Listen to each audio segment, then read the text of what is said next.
Assalamualaikum warahmatullahi wabarakatuh. Perkenalkan, nama saya Nazatani Komara dengan NIM 073002000015 dari jurusan Teknik Pertambangan.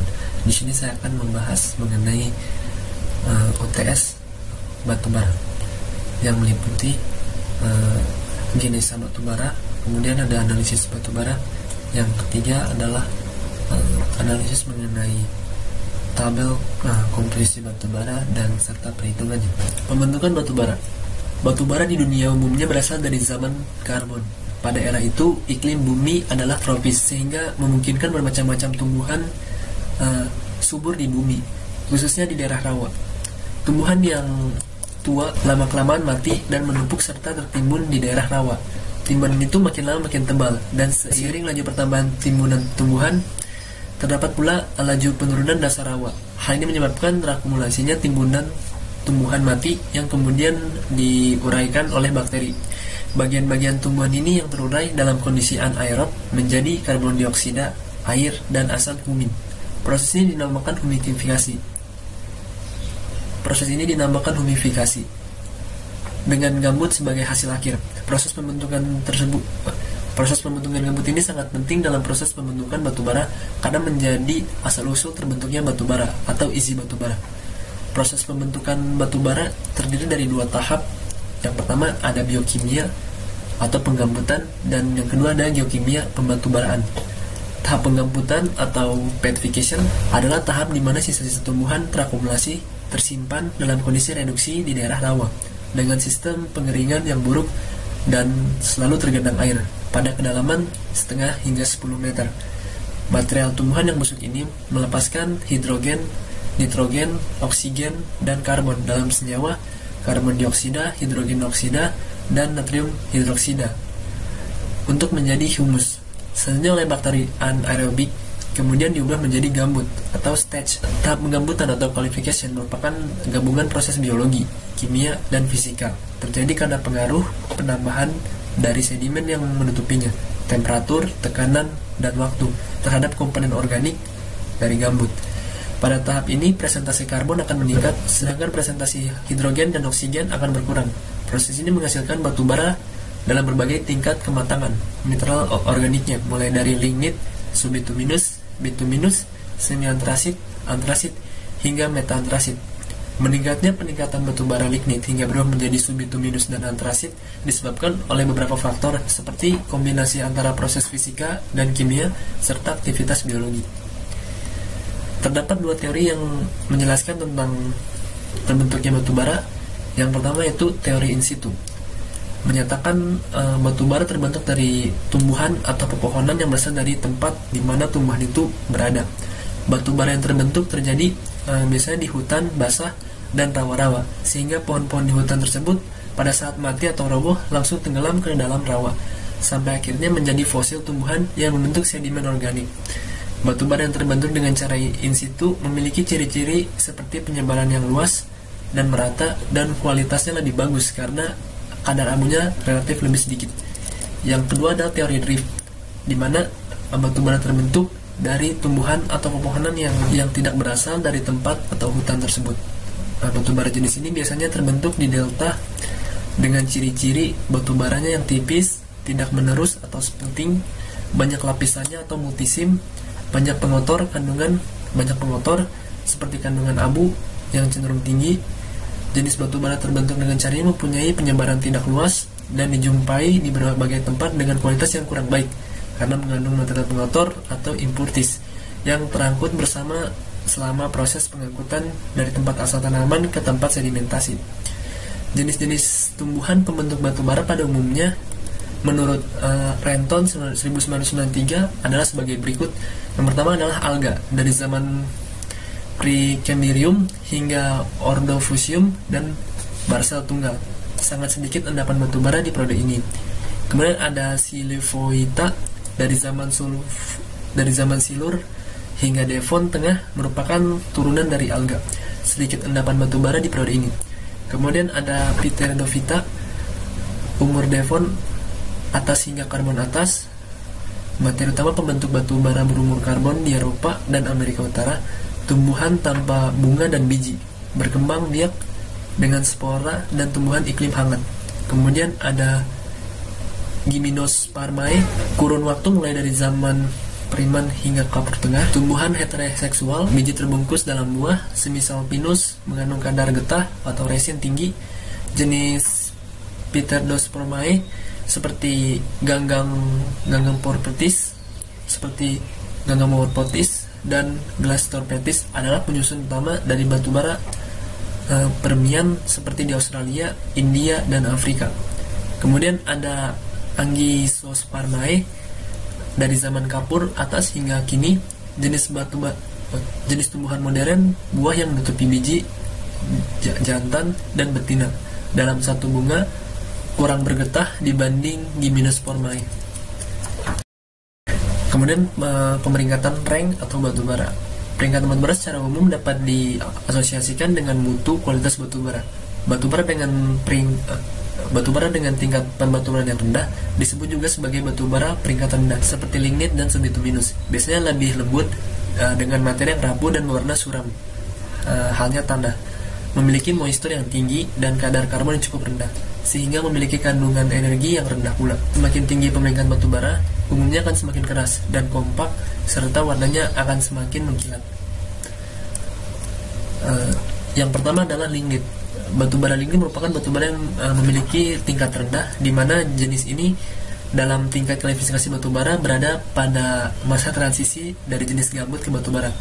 Batu bara ini berwarna hitam dan teksturnya menyerupai kayu. Sifat batu bara jenis lignit memiliki warna hitam yang sangat rapuh, memiliki nilai kalor rendah dan kandungan karbon sedikit. Air yang terkandung tinggi, abu yang terkandung banyak, dan sulfur yang terkandung banyak. Memiliki kalor rendah dan kandungan karbon sedikit. Air yang terkandung tinggi, abu yang terkandung banyak, dan sulfur yang terkandung banyak. Yang kedua adalah subbituminus. Subbituminus adalah batu bara yang memiliki tingkat karbon yang lebih tinggi dari kandungan air. Subbituminus adalah batu bara yang memiliki tingkat karbon yang tinggi dan kandungan air yang lebih rendah daripada lignit. Batu bara subbituminus biasanya kusam, warna coklat, tua hingga hitam, rapuh. Batu bara jenis ini digunakan sebagai bahan bakar, namun perlu diperhatikan kandungan air dan abu yang dihasilkan sebelum digunakan sebagai bahan bakar. Hal ini perlu diperhatikan adalah kandungan total sulfur yang pada batu bara subbituminus, yang dapat menyebabkan polusi udara apabila terlepas di udara pada saat pembakaran berlangsung. Yang ketiga adalah bituminus. Bituminus adalah batu bara padat, biasanya berwarna hitam, kadang-kadang coklat tua, digunakan sebagai bahan bakar pembangkit listrik tenaga uap dan dalam jumlah besar digunakan untuk aplikasi panas dan daya bidang manufaktur untuk membuat kokaks. Batu bara bituminus berwarna hitam, kadang-kadang coklat tua dan padat. Yang keempat adalah antrasit. Berdasarkan standar ASTM 262388, batu bara antrasit adalah jenis batu bara yang peringkat tertinggi. Digunakan terutama untuk pemanas ruangan rumah dan komersial. Sifat batu bara jenis antrasit yaitu warna hitam yang sangat mengkilat. Nilai kalornya sangat tinggi, kandungan karbon sangat tinggi, kandungan air sangat sedikit, kandungan abu sangat sedikit, dan kandungan sulfur sangat sedikit. Berikut adalah tabel klasifikasi batu bara berdasarkan standar ASTM D388. Ada antrasit, ada bituminus, subbituminus, dan lignit. Antrasit memiliki fix karbon di atas 98 dan volatimeternya di atas 2. Kemudian kalorifernya beragam. Kemudian ada bituminus. Bituminus memiliki fix karbon sekitar 78 hingga 86, volatimeternya 14 hingga 22, dan nilai kalornya di atas 7.775. Kemudian ada subbituminus memiliki fix karbon 55, volatimeternya 55, dan nilai kalornya di antara 5.831 hingga 6.384. Kemudian ada lignit. Kemudian ada lignit, fix karbonnya 52, volatimeternya 52, dan nilai kalornya 3.498 hingga 4.909 kalori per kilo. Dari tabel ini kita bisa melihat bahwa antrasit merupakan kualitas yang tertinggi. Kemudian bituminus menengah, subbituminus menengah bawah, dan lignit merupakan kualitas paling bawah. Kualitas batu bara.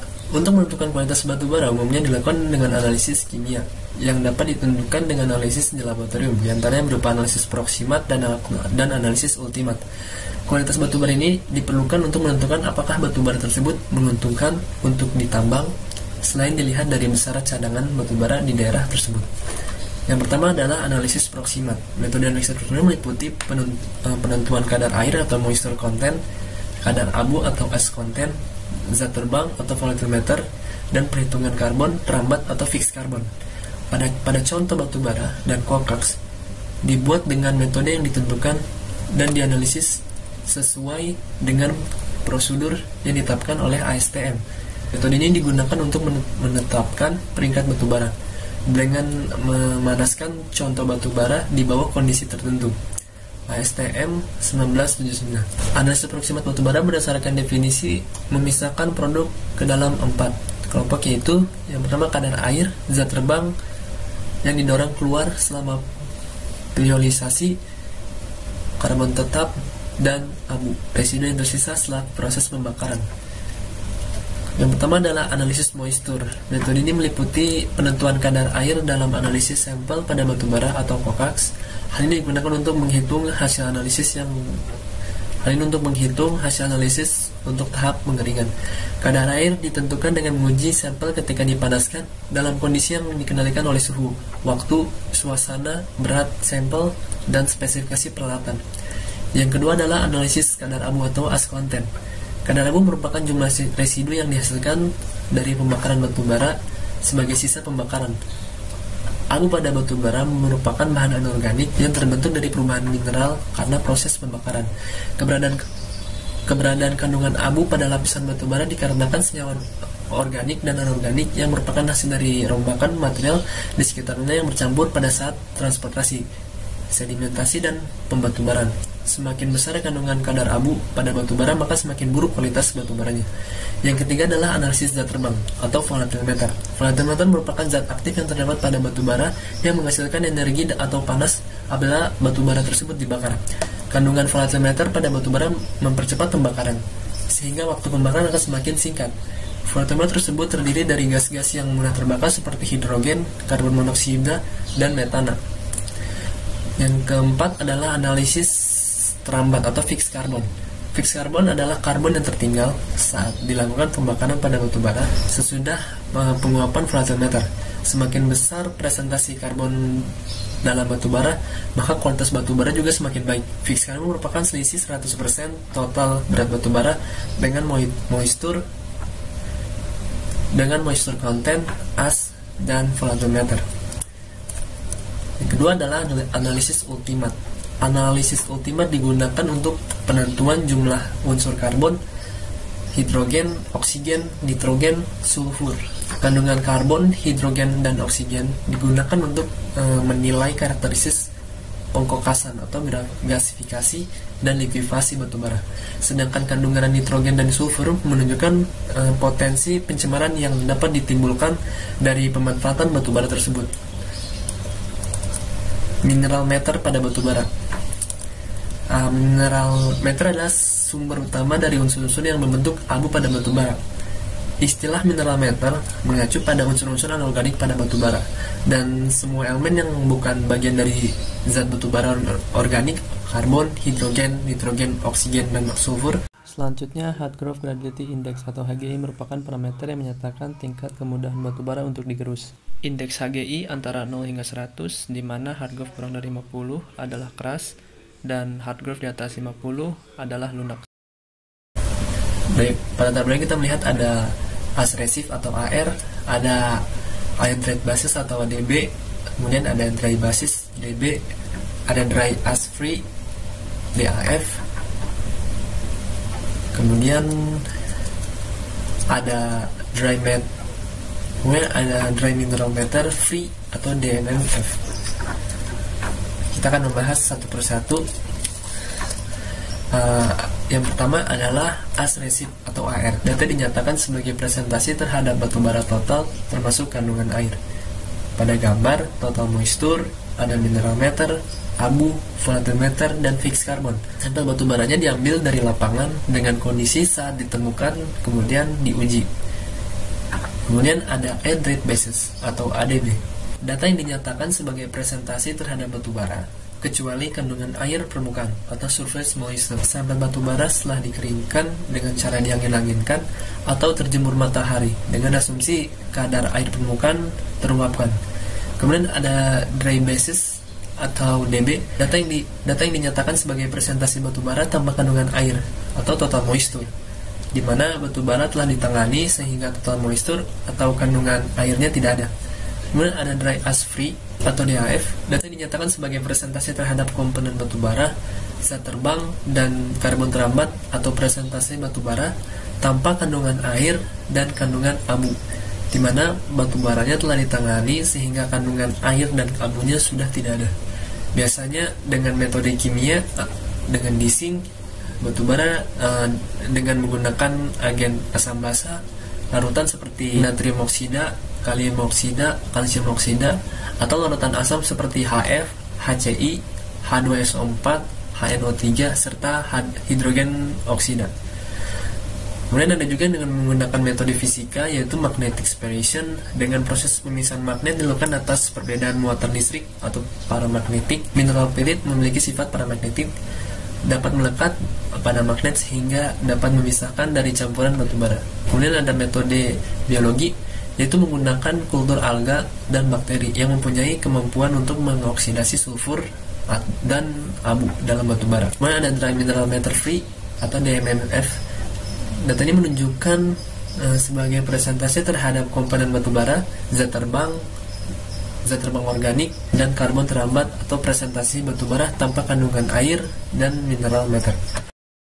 Soal nomor 3, mengkonversi basis pelaporan dari Hydrate basis ADB ke AS Resive atau AR. Dengan data analisis proximat Hydrate basis ADB yang diperoleh sebagai berikut: inherent moisture-nya sebesar 4,5%, abunya 9%, volatimeternya 34,5%, fixed carbonnya 53%, dan total moisture-nya sebesar 12,50%. Dengan melihat dari tabulasi di bawah ini, given-nya atau data yang sudah ada yaitu Hydrate basis atau ADB, sedangkan required-nya yaitu data yang ingin ditentukan adalah AS Reserve, sehingga rumus yang digunakan adalah yang 100 dikurang M kemudian dibagi 100 dikurang M1. Setelah kita mengetahui rumus mana yang akan digunakan, selanjutnya kita tinggal menghitung data Hydrate basis yang diperoleh sebagai berikut. Pertama, AS Reserve 100 dikurang M dibagi 100 dikurang M1, di mana M sendiri adalah total moisture dan M1 merupakan inherent moisture. Total moisture-nya sebesar 12,50% dan inherent moisture-nya sebesar 4,50%, sehingga diperoleh AS Reserve AR sebesar 91,62%. Setelah diperoleh data AS Reserve atau AR sebesar 91,62%, untuk mencari kadar abu, volatimeter, dan fixed carbon, masing-masing kadarnya dikalikan dengan data AS Reserve sehingga diperoleh sebagai berikut. Untuk abunya diperoleh 8,25%, untuk volatimeternya diperoleh 31,61%, dan fixed carbonnya sebesar 48,56%. Sekian dan terima kasih. Wassalamualaikum warahmatullahi wabarakatuh.